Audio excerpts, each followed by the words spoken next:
Okay, so I was supposed to show how I edited my data to create my chart for this 2.5 chart piece. So I'll be uploading this to YouTube.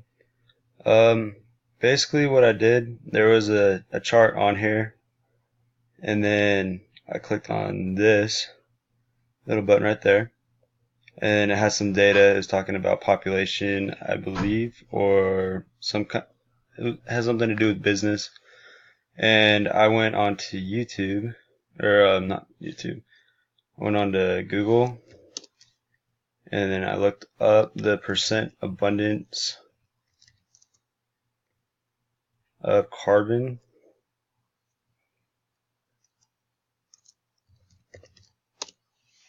And then I looked at some images. And then here I had some different numbers. You have the 98.9%, 1.1%, and less than 0.001% for the different isotopes of carbon. I returned into here.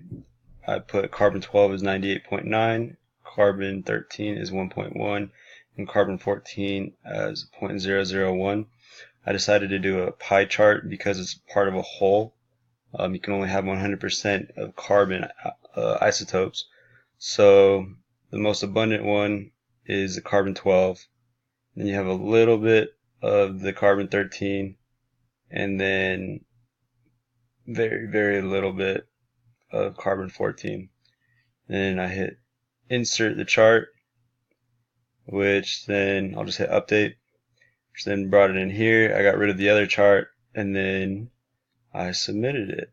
And that is what I did for my chart.